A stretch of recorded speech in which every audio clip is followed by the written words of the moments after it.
everyone, and welcome back to Left on Red, presented by Go Loud with me, Julie Haynes. And me, Brenda Dennehy. Go Loud is actually giving you the chance to become the next big podcast sensation with a €3,000 cash prize and a pod chip worth €150,000. And if successful, launch it to an audience of millions. Yeah, exactly. So if you want to do a podcast on your own or with a friend, if you want to just have a crack like myself and Brenda do every week, speak about crime, speak about whatever, Go Loud wants to hear from you. To learn more, go to goloudnow.com/podship and submit your idea. Well, Brenda, how are you? How are you, June? Good. Listen, first of all, we just want to say thank you so much to Fiona, our first guest that we had on the podcast last week. It was a heartbreaking story and the reaction was huge since we released the episode. Yeah, I've got a ton of messages in reaction to it, applauding Fiona for her braveness.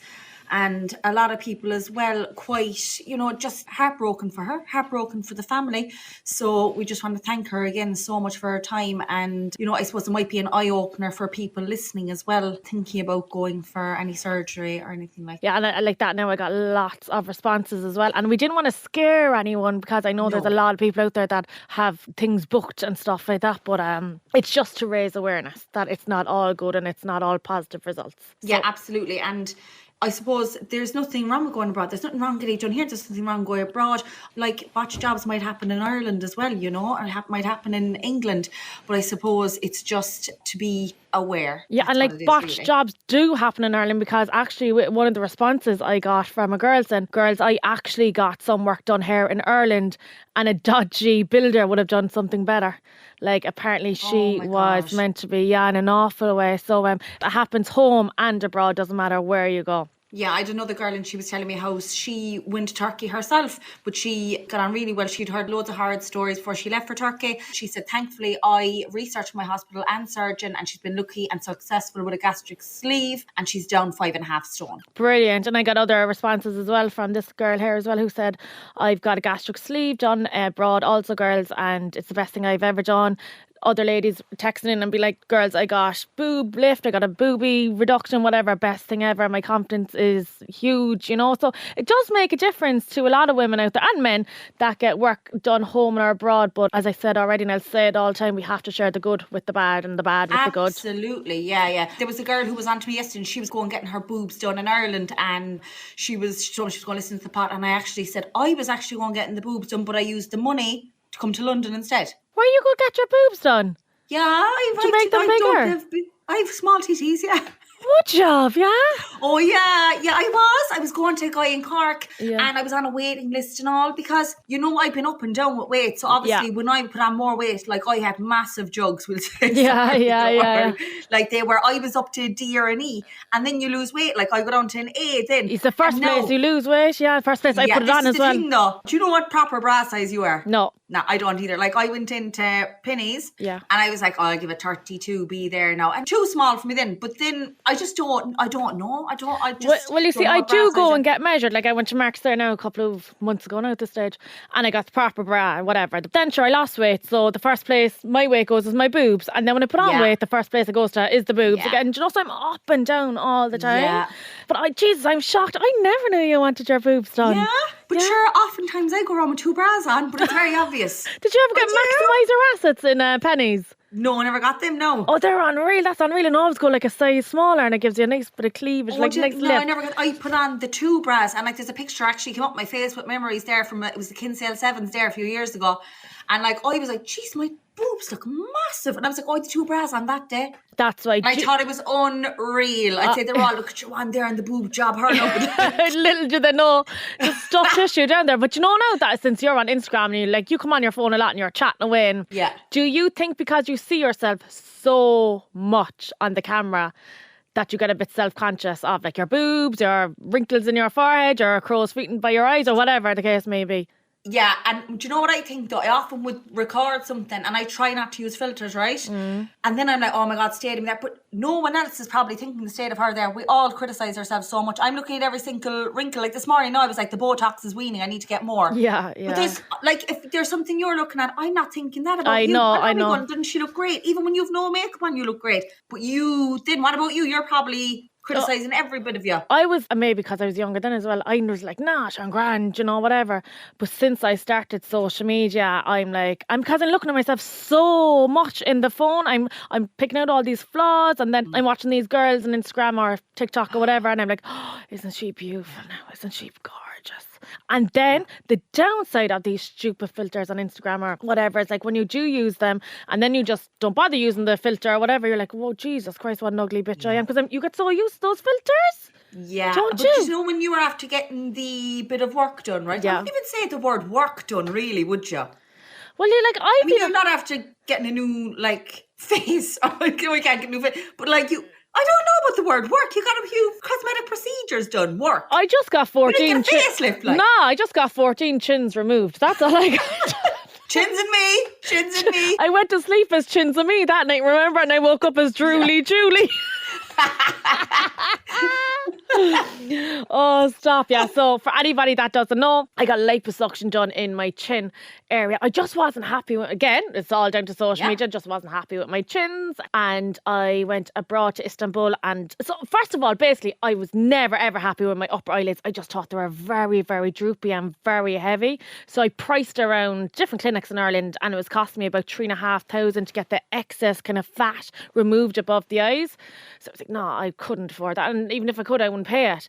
So then I found out about this clinic over in Istanbul, and they were meant to be absolutely fabulous. Their reviews were phenomenal. So I looked them up, and as I was going through their Instagram page, I seen they'd done this thing called chin lipo, and I was like, what is this? Never heard of it. So I was looking at the before and afters of their patients. I was like, wow, I need that. So even before I even asked him about my eyes, I was like, come here, how much is this chin lipo? So he gave me a quote, and then I was like, look, if I get that done plus the eyes, how much? It was working out nearly the same to just get the eyes done in Ireland, and I was getting my accommodation as well with that. So I went over there in February and I got it done. I see a massive difference in you. I do. Yeah. I really, like, you know, actually sometimes you're kind of, what's it different about her? But you're actually, like, you're a very good looking girl. You always were, but you're even more attractive. The jaw is definitely more chiseled, because my doctor, the surgeon, took a before picture before I went into surgery. And like, I was a bit, it's just stubborn fat there under your chin. I couldn't lose it no matter what I done. You can't do weights there. You can't, you know what I mean? It's very stubborn. So I was like, nah, I have to get rid of this. Give me a dumbbell there for my chin. Do you know what I mean? Yeah, I know, yeah. Just my chin there on the treadmill. But, so yeah. I know, do you know what? Do you know what my thing now is? Like, I have good teeth. I had braces, but there's a little gap in the front. I'm looking at everyone's teeth. Like, I was telling someone, I was like, teeth banded. I said, have you seen Miriam and Julie's teeth? Have you seen their teeth? I was saying to someone the other day. Yeah. So I think I get the teeth banded. That's not really cosmetic procedure, no. But I was on to good old Pat Phelan from CISO yesterday, because he said, pop in there for Botox whenever you want. So I was delighted. But then I noticed with the profile, I was glowing from that. And do you know why I want to get it done? Because the actor's back soon. Oh, you want to be all... The actor is back soon, right? So the update with the actor. 2 weeks ago when we were doing the pod, I was doing from the cubby hole in work next to the This Morning team. The less we say about that, the better. He messaged in the middle of it, right? Yeah. So since then, can you believe it? Are you proud of me, right? That's 2 weeks ago today, right? And in the voice message, all it said was, hey, how are you? Things are being so chaotic. I'll be home in a month. He's away abroad, acting, whatever. So anyway, and he said, I'll be home in a month. I would absolutely love to see you, right? Yeah. So there I was fit to fucking explode then. And then the next one was, how the hell are you? And you know what I did? I was taught of the podcast name. I goes, I'll fucking leave him on red now. Good. I leave him on red because I hadn't heard from him in a while. Yeah. Obviously, I know he's busy learning lines and all that kind of stuff, right? So I was there going, I'll ignore Probably him. learning chat-up lines whilst he's out there. Oh, no. Do you know, when he said a month, straight away went into my phone, I was like, right, that's on the 16th of June. Yeah. I was like, no more Percy Pigs now, girl. Into the gym every morning. You're going to have to look good here now, girl. So when he's back. So anyway... I was getting this big urge wanting to text him, but my other friend, she's like, don't ignore him for like 2 or 3 weeks. And I was like, okay, act unbothered. So on Monday, I was at work anyway, and I got this. Do you know what it is? I'm always rushing for the dopamine hit. Do you know the dopamine hit when you're texting a fella? Yeah. You really like? Yeah. Do you know, I'm always looking for the hit. I think we're always looking for the hit of a dopamine, you know? Yeah. So I was like, I feel like I have to text him. And then she was like, don't do it. And then I said, right, I need to play games. So I was like, what I was going to do was send a WhatsApp, right? And delete it before he'd see it. So my message would go to the top of his messages, right? Yeah. And he'd be like, watch this, and then ignore him, drive him mad. put down the phone, right? And I was texting my friend on Facebook saying, I goes, right, I'll do it there now after our meeting. We had a meeting there at 1:00. Press the home screen of my phone. Not joking, 2 messages from him. Didn't text him. It was like I manifested it. Yeah. It happened there and then.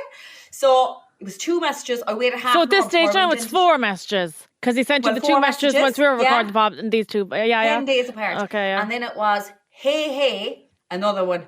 How are you, Missy? Right? Yeah. So I said, right. So I opened the message yesterday and I'm going to reply today. I'm going to be so Go on, cool. girl, playing hard to get.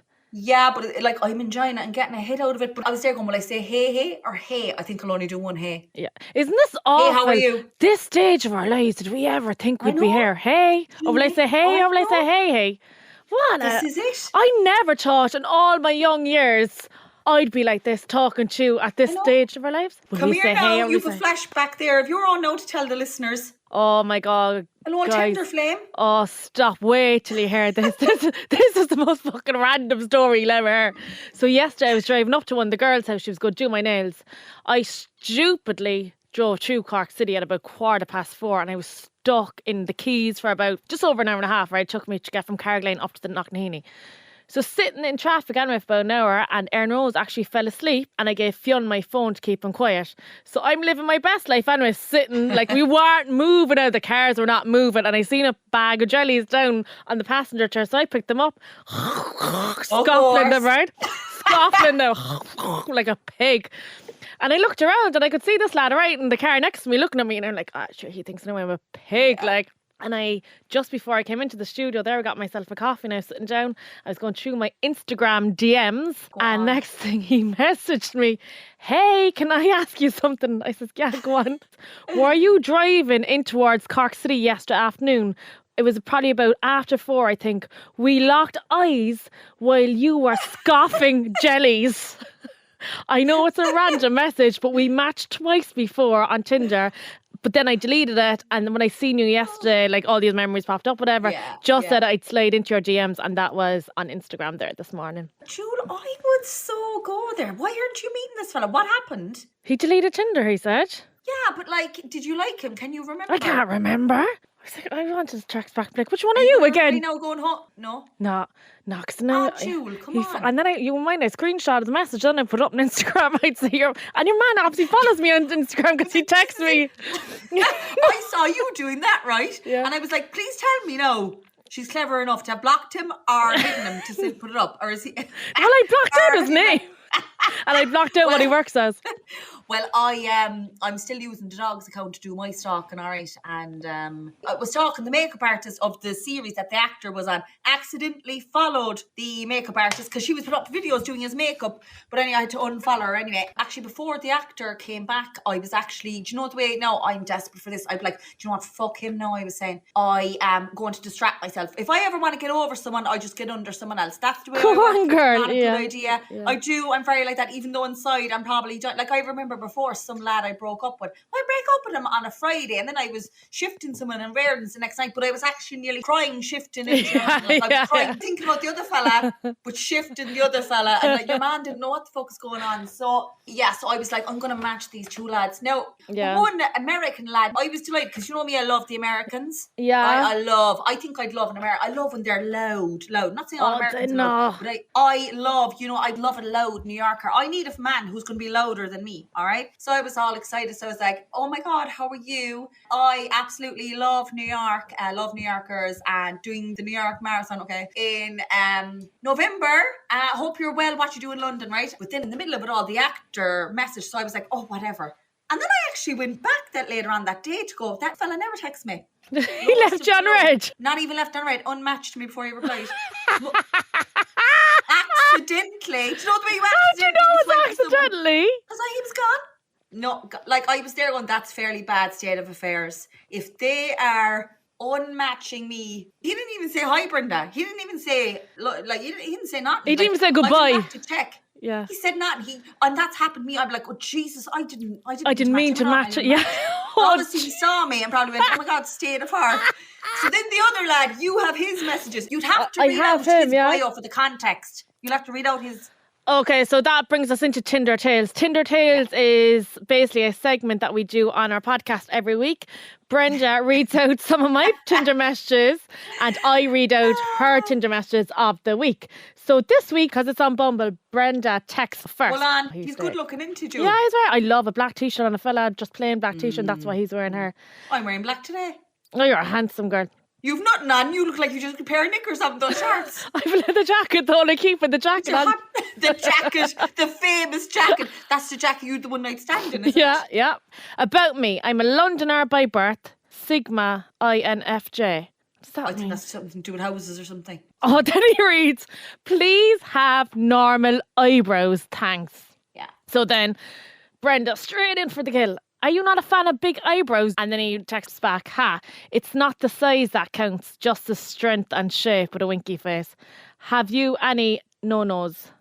Fuck it. Have you any no-nos, he asks. And then Brenda says, a man who lies about his height on her. You say 6 foot? I bet you're only about 5'9", Brenda says. And then she also asks, so you check out someone's eyebrows before all else, do you? And he never texts back. Never text me? No, nothing. And you know, actually, between the American no and him, like, lads, come on. What? At least I still have the actor. You know, when I'm thinking of them, I'm like, well, at least I still have him for the while anyway. Then actually, out of the blue, this guy, I would say, how many true loves do you think? Do you know how many people say the loves of their lives? How many do you think you've had? Real love? 2. I think I've had 2 as well, but one of them, while men are on matching me and stuff like this and ignoring me and not replying back, then I'm getting messages. People are coming back. So a fella who I was seeing when I was 21, 22, and I mean, I absolutely loved him. Text. And you know the way they did this? He was like, not even a hello, nothing. It was like, I hear you're living in London now. Oh, pure Irish, like, isn't it? You know, and he wanted me to go, who told you that? And then that should be telling now. Do you know what I did? It was on WhatsApp. Instead of not even opening, not replying, I just even deleted it so it would never be read. Deleted straight away. I was like, why would you be texting me now after 17 years? Yeah, no. Yeah, said it. But anyway, Julie, so I have Julie's one and this is Julie's Tinder. This is on Saturday and his name is Martin. So Martin says, hey Julie, long time no chat. Martin texts first there. Morning, stranger. Stranger? Yeah, all good. Had a hectic weekend. I am baked now. How was yours? Then Martin replies, all right, did you go on hard on it the weekend? Then I was very tame myself, to be honest. I might be in Cork next weekend if you're floating about, Julie. Julie replies, yeah, it was pretty hectic. Never again. When you open the big smoke, what's your name on Snapchat? And then he says, Martin, da-da-da-da-da. Have you messaged him on Snapchat? No, because wait till I tell you this now, right? Because remember, this is the guy that I was saying is very slow at texting back. And I'm like, I wonder is he with somebody? Like, he might send me a message there at 10 o'clock in the morning and then I'd hear nothing again till maybe 2 o'clock the next day. I'm like, are you only text me when you're out of the house, like in work? And like, why isn't he even 3 or 4 messages a day would be lovely, but like 1 a day. So he went radio silent then for a week or 2 and then he texted me that there on Saturday and I said, what's your Snapchat there, son? I'll add you. And he gave me his Snapchat name. I added him. And then I texted him back and he was like, oh, I just added you there. Add me back or whatever. He was like, oh, I just broke my phone in work. It's going to be fixed. I'll add you when I get the phone back. Nah, that's me then, right? So what phone are you using? He texts back, I can't, like, I fucking hate men. He texts back, I'm on my Aussie phone. I'm like, oh my God, you are absolutely the most head-wrecking young fella I've ever spoken to on this app. Yeah. And he's so funny and so nice when we are texting, like, but I don't know. I don't know what to do with this young fella. You seem to like, you're going to have, listen, come here. I have gone on a couple of dates there and taken one for the team. You haven't gone on a date in a long, long time. I know, I'm scared. Like, when was it, Julie? Like, on a date, probably last summer. Yeah, you're going to have to take one for the team fairly soon. I know, I'm very nervous. See, this is my problem then, when it gets to that stage on Tinder or Bumble or whatever, I'm like, unmatched, do not want to go on a date. I know. Happy out with a pen pal. That's all I want.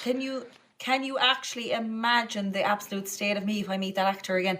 I mean, it would be grand if I could drink. See, it'd be no problem if you drink. People are like, oh, go on and have a drink before you meet him. But sure, I don't drink anymore. And like, when I did drink on dates, like, sure, I ended up in the toilet with your man, fall asleep in the toilet and your man bringing me home, fella from Dingle and all that. Like, that's smart. You see, my problem would be I'd start drinking early. You know these ones, I'll have one drink before I go in. No, I mean, if I was meeting with someone at 7, I'd be starting at 1 and God only knows what state I'd be in. But And it's actually brilliant for confidence, but we actually make a like I do anyways. holy, And like the fear you have afterwards. desperate. Crippled. But anyway, oh yeah, I was actually thinking about times that, like, I was thinking about the funny times I had when I was drunk, you know, incidents that I had, but I don't think I've ever told you this story. This is true now. Years ago, I wasn't really drinking. Like, no, I was drinking, but my parents didn't really know I drank too much because drink wouldn't be a big thing in our house. You know, Right. I'd say they were like, okay, the youngest now is drinking. I didn't drink till I was 19. You know, I was a late bloomer. Did you ever go bushing as a child? So no, girl, I was going to be a pioneer. This is the funniest thing. I took my confirmation. I was going to be a pioneer. Went up to that bishop. I swear to God, I chose the name Veronica, and I was like, I remember telling them all at home, I'm going to be a pioneer because my dad's a pioneer. And is he? My older brother Niall's a pioneer. Go away with that, yeah, never that. And then there was me. I'm going to go for it. By God, then the minute I had first drink, anyway, it was all over. It was all game over. Yeah, go on. I still remember the first shot I had and what it did to me. It was like a release. You know what I mean? It was like it was like, whoa, this is what drink does. But anyway, so they didn't really know. But anyway, I was down in a place called Kinniffquilla, and I was trying to get to a place called Ratmore because the ex-boyfriend was down there drinking and he was after doing something bad to me anyway. So myself and my friend, we were actually in Killarney. Myself and my friend, we actually tumbled from Killarney to get to Kinniffquilla because I thought he was in the pub there and I was actually like going to fucking kill him, right? But he wasn't in Kinniffquilla. So then I was like to my friend, right, we need to find out where he is. I bet you he's down in Ratmore. So I said, put the tum out again. I used to love a bit of tumming when I was young. Would you? Oh yeah. Tum a lift, not a bar. And the funniest thing was, I tum a lift, right? If my mother and father knew this stuff, like they hated all that stuff, like very, very, like they wouldn't like that at all. So then I'd even have my car, a vehicle out the backyard, and like usually I'd say to a friend, will we do it for the crack? You know what I mean? Just for the crack. Tum for the crack and the car out the... Oh, I love tumming. Absolute a hoot. I know it's dangerous as well. Like, I wouldn't be encouraging anyone to do it. But back then it was like a different world, like, wasn't it? Yeah, going back to Ballyheigue, tumming and everything, and great time. 6 or 7 different spins, and you know, it was a right laugh. But anyway, I was like, put out the tum. My friend now was a bit reserved anyway, lovely girl. But I was like, put out the fucking tum. We were pissed now. I put out the tum, and I seen a Mercedes car coming towards us, right? I was only 21 now, I'd say. And I was like, I'm going to fucking catch him down in Ratmore, and that's going to be it now. Because I was like, he's definitely shifting someone else. Yeah. And I'm going to catch him. He's up to something. It was the Rally of the Lakes weekend. Yeah. Put out the tum, and I was like, hi, it's coming. And my friend was kind of like, oh, yeah, it's coming. And I was like, oh, my God, it's a Mercedes. It's a fucking Mercedes. Mercedes is picking us up, right? And then my friend Noreen, she was getting really quiet. And I was like, come on, get in. Looked in the window. I goes, oh, my God, he's the head off my dad. Oh, stop now. No. Swear to God, it was the mother and the father picking me up. I swear to God. My mother had rang me when we were on the side of the road in Kilcummin and we were tumming. And she was like, where are you? And I was probably like, she didn't really know I drank. So obviously they were like, they'd gone out for dinner in Killarney. They knew I was seeing your man around that area, driving around. Where's your one? Didn't ring me telling me they were going collecting me, you know. And then I remember going to Noreen. I remember going, he's ahead of my father and my mother in the front. Oh, you were taken. Get in. And I was like, oh my God, Noreen then in the back. And then my mother tells me all I was doing in the back was, oh my God, I'm going to be killed. Oh my God, up and down. Oh my God, I'm going to be killed. Oh my God. And you're 21 years of age. Noreen then was grand. Noreen, they were like, are you all right? Noreen then was actually all innocent. I was like, she's drunk too. But her mother and father knew that she was kind of, oh my God, I'm going to be killed. Oh my God, I'm going to be killed. And then going into the kitchen. No, I've never had my mother or father shout at me. They're not that type. You know, they're the disappointed. Yeah. That's the worst. That's worse. I'd rather get given out than the disappointment. So, and then the next night, again, the next day I was all sorrowful. It was Rally with the Lakes weekend. And I was like, can I go out again tonight? They were like, you can, but don't drink. And I don't know that I have 1 or 2, but I controlled it. But that is true. I was like, he's the head of my father. It's a mark. Get in. Get in. Style. And it was your dad. True story. So that's Start some of my drunk stories. My one was when I was out in Australia. So we lived in this house when we first got there. Was in a place called Balcata. We gave up the lease for that then and we went to another place. Then we got another house we were renting in North Beach, it was called. So we went out that night and to celebrate the new house and whatever. And I got absolutely twisted fried off this thing called Goon. It's wine in the box, all right? The cheapest of wine, all right? So we were drinking that before we went out. Went out anyways to this Irish bar and I was absolutely so drunk. So they put me into a taxi and the taxi man was like, where are you going? So I gave him my old address in Balcata. So back to Balcata anyways I went up to the door, put the key in the door, opened the door, even though it's not my house now no more, right? No. Yeah, the key still worked. Went in, fell on the couch, conked, all right? Couple of hours later, anyway, I woke up and I was like, fuck, where am I, right? This is not my house no more. Got up, belted out the door, ended up going back to my house in North Beach, whatever. Oh, yeah. Swear, true story now, right? Absolutely bananas drunk. Went back to North Beach and I was telling all my housemates, I was like, you won't believe where I was last night. I was back in Balcata. So one of the lads I lived with was actually from Crossmaglen and he knew the 3 lads that had taken over our lease in Balcata, but they used to do this thing out in Australia called fly in, fly out. So the lads would go up to like a gold mines and they'd work there for like 3 weeks on and 1 week then back in Perth. So they were actually all gone from the house. So there was actually nobody in the house, yeah. But they found out afterwards that I was in the house sleeping on the couch.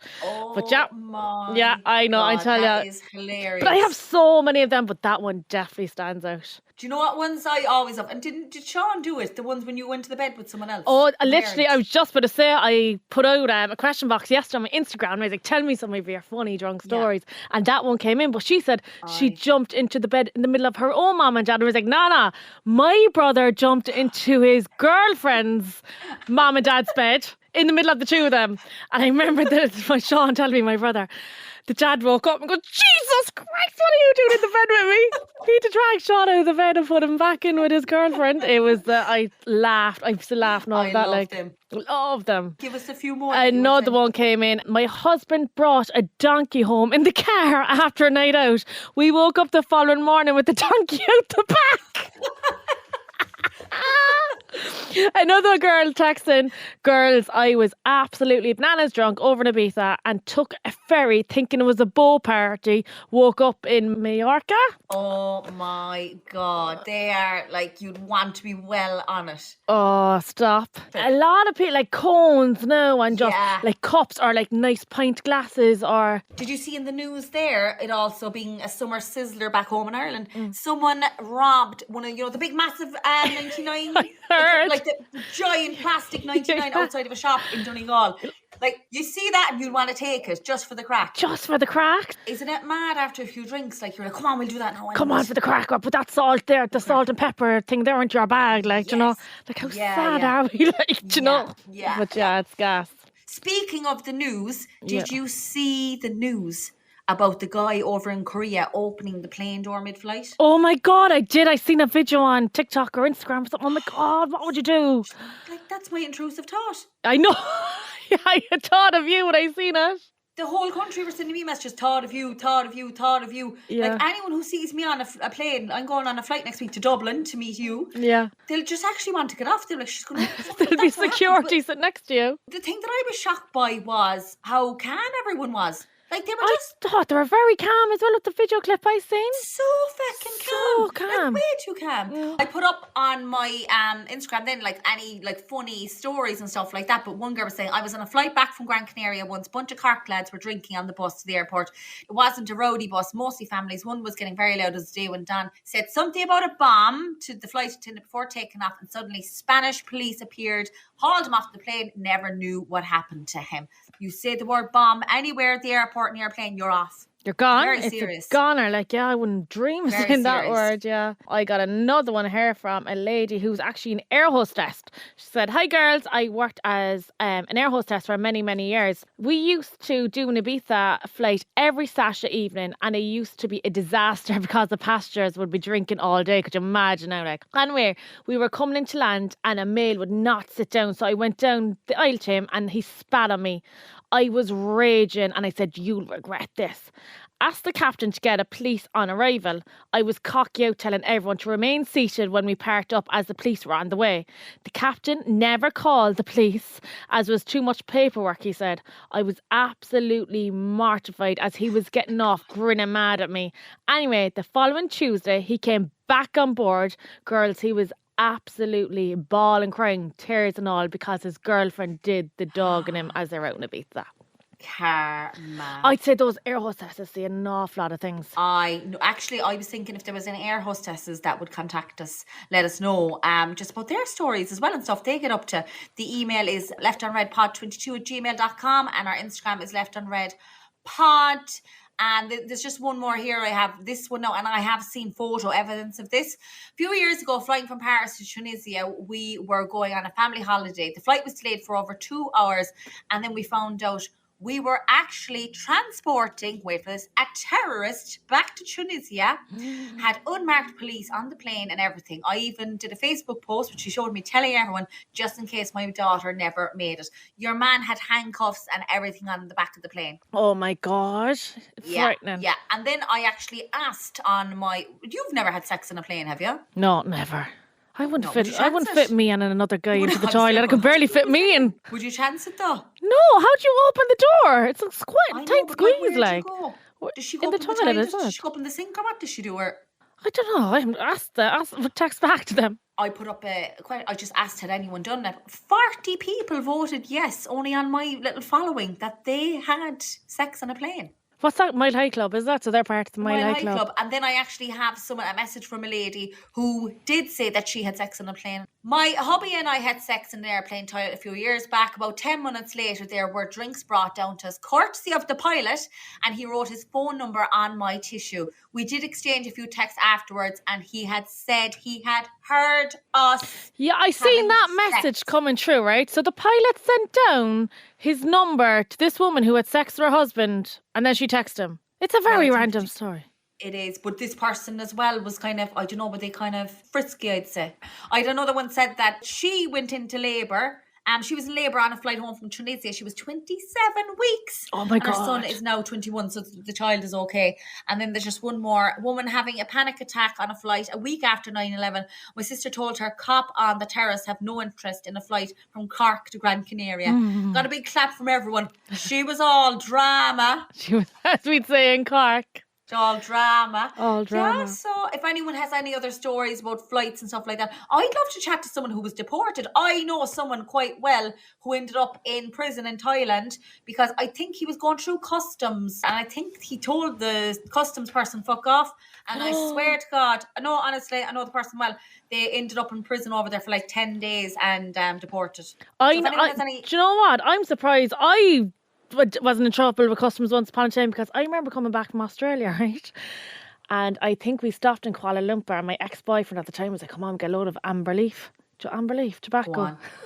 Filled the bags, two of us, like, I mean, because amber leaf packs are tiny and they're actually quite flat.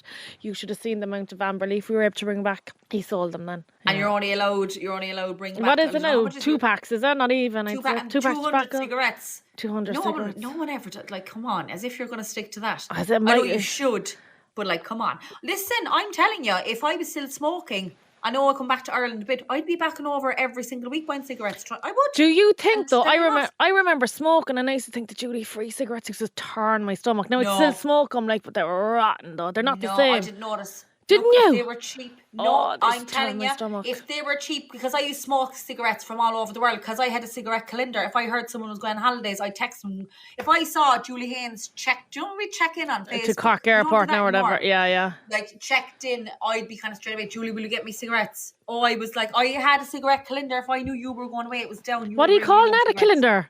Cigarette calendar. What's a calendar? Calendar. A calendar. Calendar. A calendar. Calendar. What kind of fucking word is that? Calendar, but I'd have a calendar. I'd have a calendar, yeah, so people would be so annoyed. But I offered to do it for people. No, I'm like, do you want to bring back cigarettes? I know how it is. So yeah. Okay, speaking of headlines, so another segment that we do on the pod each week is Brenda either asks me spellings or I ask her whether the headline is true or false. So to kick off this week, the first headline is NASA is installing internet on the moon. Oh, I'd say true. Yeah, that's true. That was actually quite easy, wasn't it? An 8-year-old girl pulls medieval sword from a lake. I'd say true. Yeah, good girl. Yeah. Okay, last one. A gorilla learns to knit. Oh, that's one of these ones where it could be true. We're going to say false. Yeah. 3 out of 3. Those, yes. You'll have to be like on your marks now for Are You Smarter Than Your 5-year-olds next week? No. I have to go home and They're practice going to be my hard. spelling. I've given you an easy ride. They're going to be hard. As well, before we go, we have to mention our show on the 25th of August, which is getting nearer. By the time this pod comes out, it's June. Jesus Christ. I know, but we have our podcast show live in the Opera House as part of the podcast festival, and our tickets, if you just go on to the Opera House or put in Google Left on Red Opera House, please come and see us. We would love to have you, wouldn't we? Oh, we can't wait. We can't wait to meet you all, and it is going to be a cracker. Like, we have a couple of ideas there now, don't we? And it's so funny. Yeah, so funny. Great. So please, we'd love to see you. And as well, if anyone wants to get in touch with anything, if there's any story you want to share with us, please email us at leftonredpod22@gmail.com or our Instagram, leftonredpod, and either on my Instagram, which is Brenda's Bits, and Julie's is Twins and Me. So for this week, we'll be signing off. Thank you so much for listening. Thank you, everyone. Bye. Bye. Bye-bye.